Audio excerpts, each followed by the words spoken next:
Hey YouTube, how in the fuck are you guys doing today? So today with this video, I'm kind of bringing to you in my own words what happened between me and Mike and, well, and the top quad stuff. I'm not trying to start any drama or anything like that. I'm trying to explain to you my situation and why I'm like just sitting here like, what in the fuck is going on? Alrighty. Now I saw some Instagram posts that said he is going to carry on top quad but without me. Well, then it's really not top quad, dude. You know, it was my idea from the beginning. You know what I'm saying? I came up with all the stuff to do. I mean, we worked it out together. I still have all the stuff here. You know what I'm saying? So I don't really understand how you could carry it on without me, but I want to kind of explain what was told to me, and so you guys kind of understand and give you a little bit of a backstory to where we're at now in the fucking thing. So you guys all know that we went to Oklahoma to go out and ride in the sand dunes. Again, you know, I helped Mike the entire time so he could get ready to go out there. You know, I had my machine shop guy machine the cylinder. Now, I will tell you that it was kind of, there is a little bit of my fault that we nicked the piston again because of piston to wall clearance that's clearly not written on the Wiseco box. And my machine shop guy called them and they said, set it at this, he set it at that, we ran it. But what Mike doesn't know is we had to get it re-sleeved because his cylinder was so fucked, there was no saving it. So I had to buy, you know, $1,000 fucking porting tool just so we could port match the stuff. So, you know, again, that's me giving more than what I got. So I said, oh, you know, no big deal, but I'll have it forever. And, you know, if I want to grind on something, I can grind on something. So it's no big deal to me. I'm just kind of bringing this up to you as kind of the whole, because there's a lot to this. So anyway, that's what we did. We made it out to Oklahoma. Now, when we were in Oklahoma, Mike's quad broke again, as you guys all know. And it was really an ignition problem, what it was, and he got stranded in the sand dunes. Now, when we were driving out there, you know, like, I think the rest of us made it perfectly clear, like, dude, we got 2 days. I want to ride my shit. So there was like group rides and all this kind of stuff. And there was other guys out there that we knew. So like me, Blake, and Reed all took off with them. And Mike was at the end of the pack and your quad broke down. What do you want me to do? You know what I'm saying? Like, we're out in the middle of the sand dunes. We're going on the group ride. You know, we're not going to stop doing what we're doing because you're broke down. There's 10 people over there. So, you know, after that, Blake and Mike had a falling out because Blake went down there and asked him what happened. He said, oh, I think it's my kill switch. He was like, well, just hotwire a kill switch. And Blake took off and went back riding. You know what I'm saying? Like, what do you want us to do, dude? We're there to ride. But they had a falling out. And Mike gave him an excuse, as is he couldn't hang out with him because you abandoned me in the sand dunes and you left a man behind, and Mike's not interested in leaving a man behind. And I'm like, you know, I didn't think it was that big of a deal. You know what I'm saying? Plus, you know, Mike rode his stuff and Blake straightly said, don't, you know, like, don't wear boots when you ride in your gym shoes because he doesn't want to scratch his plastic up. That's Blake's OCD there. I understand that, but whatever, that's near here there. But I'm just trying to tell you, he gave him the excuse that he couldn't be friends with him because he abandoned him in the sand dunes. And my point is I think that's kind of stupid. So, alrighty, we come back from Oklahoma. Me and Mike do top quad. That all goes pretty well. I thought it went better than I expected. Mike did a great job editing it, as you guys know. And, you know, it was kind of, you know, win. I went up to visit Mike after Thanksgiving, just because like he's came down here so many times. I wanted to go up there and kind of, you know, check out where he's from and just that type of stuff. And also we were working on some type of business deal that he declined, which is fine. That's kind of no big deal, you know. I was trying to help him out to get him to the next level. He thinks he can do it better on his own than with me. That's your opinion. But anyway, so we were gonna go riding Sunday, and Mike's phone didn't work and all this stuff, and he wanted to call this dude Johnny Sprockets from my phone. Well, I only had my personal cell phone, okay, and I didn't have my business phone that, you know, the number's all over the fucking internet. People have looked it up and called me before, but I just don't like to give out my personal number. So, alrighty, and while I was up there, I asked Mike, I said, hey Mike, hey man, I got all these KTM parts. You talk about how good you are on eBay selling some stuff. Can you sell these KTM parts for me? I just don't like boxing it up and all that shit. You know what I'm saying? Like, if you ever get something from me, it's gonna be in a package, in a box. It may be wrapped in a towel, that's it. You know what I'm saying? I'm not the greatest.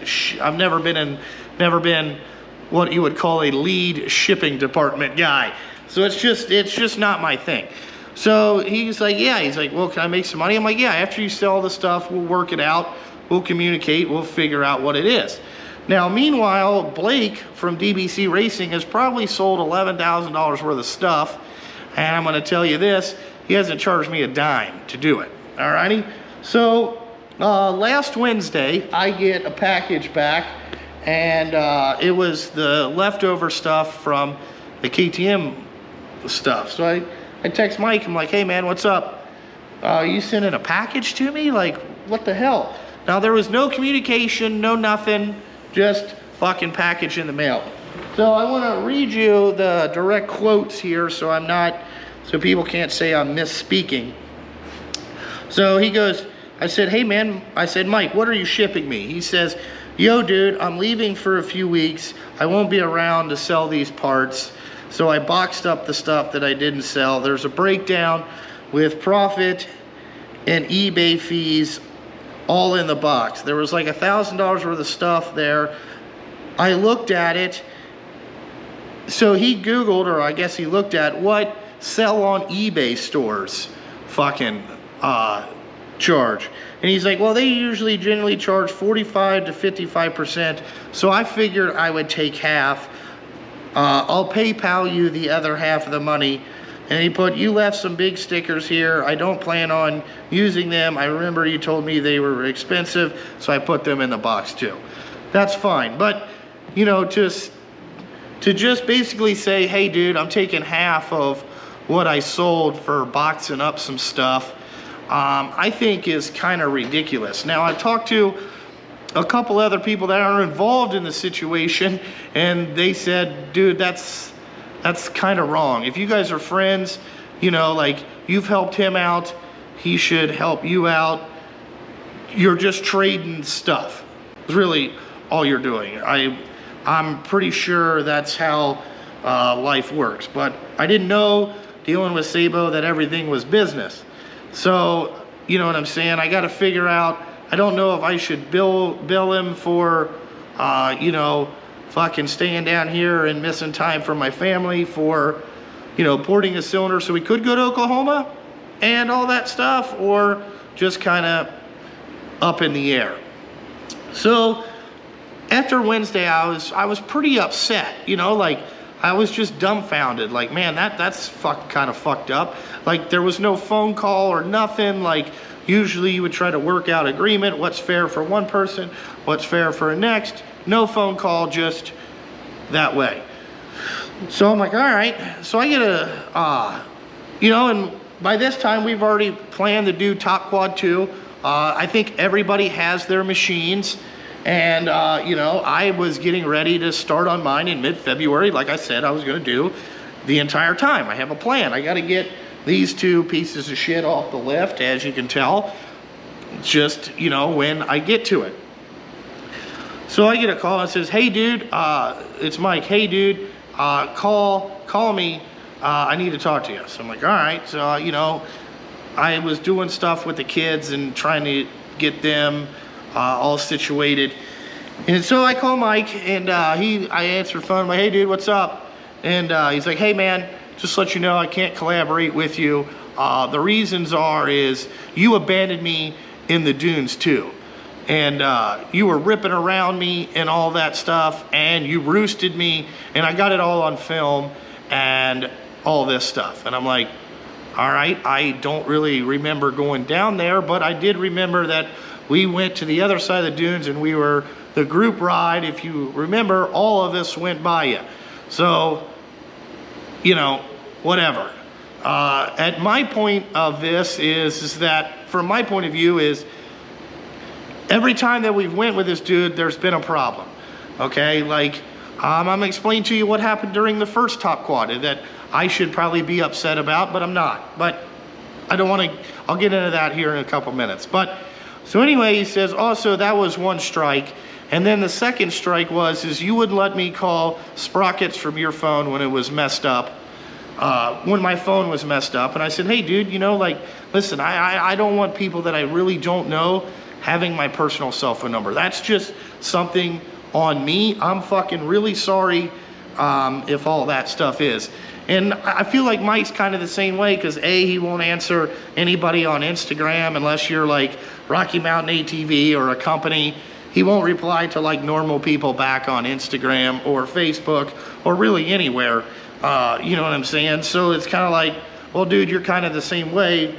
You know, I don't understand that. But so I was just like, okay. He's like, and I can't collab with you anymore. And so I'm like, okay. And he goes, I can't collab with you anymore. And basically just click, hung the phone up. So I thought, okay, and I'm thinking, sitting there thinking to myself, like, well, this is fucked up. I done spent like $2,700 on getting my top quad already. I know Brewer's got some money in his. Let me text Brewer. So I text Brewer and I said, hey man, is like top quad kind of off, or like what the hell is going on here? He's like, yeah, Mike told me a little bit, but I want to stay neutral in the situation, so I'm not gonna say anything. So I'm like, okay, so what the fuck am I supposed to do with this thing? I'm kind of stuck with it again.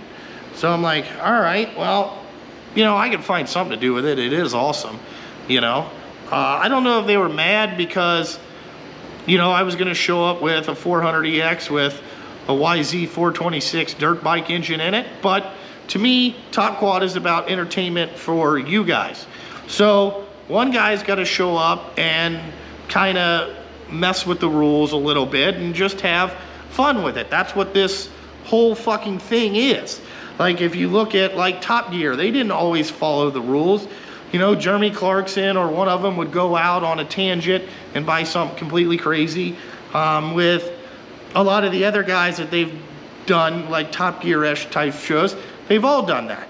So I'm thinking outside the box. I'm thinking more entertainment value. I'm thinking something that'd be kind of fun to ride for 2 days while we film this. You know, that's all I'm looking at.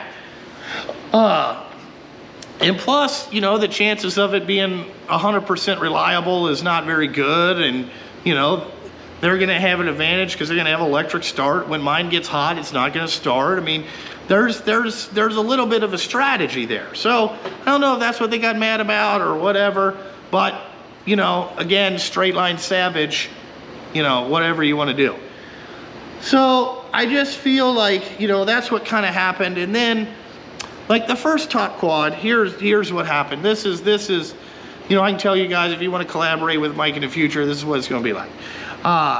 So, you know, we had a very tight deadline to get this done. You know what I'm saying? So I asked my wife to come out Saturday. You know, we found a babysitter for the kids. Come out Saturday and help us do some social media stuff. Do all the posting and all that stuff. Well, we get there in the morning, everybody shows up, Mike's quad's running, and then it breaks, all right? And he spent, I don't know, probably 7 hours of the day. It was more than 5 hours of the day. They were trying to fix his stuff again, you know? And it pissed my wife off, and she's like, dude, I'm wasting my fucking time. and all this stuff. I'm like, hey, hon, they'll get it fixed, you know. But again, it's just another thing of not being prepared on doing what you're supposed to do. You know, like, that's just the way that I felt about it. Now, I didn't get mad at Mike and say, oh, I can't collaborate with you because every time we do something, it's always all fucked up. I don't say that. I don't do that shit. I take it as it is, you know? Like, I didn't think that was, you know, I'm like, again, you know, dude, you gotta, you know, like, let me try to help you fucking focus on task and get it done. Stop being a last minute hero. That's all that we're asking. But anyway, you know, like, I don't know how they're gonna carry on Top Quad kind of without me. I still haven't figured that out. You know, they said that you know, Mike said he's gonna do it with just new players. So what does that mean? You and Brewer and Stupid Fast? Well, Mike, you personally told me and Blake that you would never collaborate with Stupid Fast again, and you said it on one of my live streams because he's not reliable. But now all of a sudden, he's reliable? So I just don't understand where this comes from. And why would you let somebody come up and hang out with you fucking for the weekend, stay at your parents' house, if you were already upset about me abandoning you in the dunes?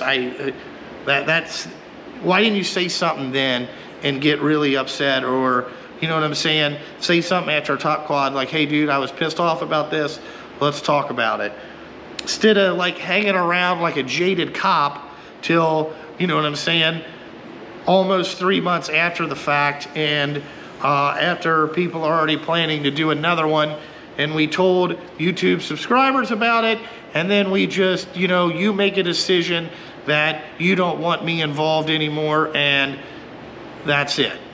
I don't understand it. I don't think that people on YouTube understand it, you know, like, so really, I want to know from you guys, leave this in the comment section if you made it this far. Did I do anything wrong? Did I, you know, like, what did I do wrong? Help me learn. I'm trying to learn. You know, I'm out here just dumbfounded by this. You know what I'm saying? And I'm just totally, it's like last couple days I've been totally pissed off about this because I have no resource to talk. I'm not gonna fucking chase Mike down like some fucking 16-year-old bitch. Like, oh, why don't you love me anymore? I don't give a fuck. You know what I'm saying? Like, it's just frustrating that, you know, like a subscriber sent me stuff for my 400EX. You know, they want to see it in the video, and, you know, they want to see it getting used for the purpose that they sent it for. And basically, I feel like I fucked that dude. You know what I'm saying? Like, that's how I feel, because I'm, again, stand-up individual. You know, I would, even if I don't like a person, I will finish out what I said I was going to do. But I won't, you know, just cancel it midway or whatever. But you guys let me know. That's my story. That's what it is. I'm not making any of this shit up.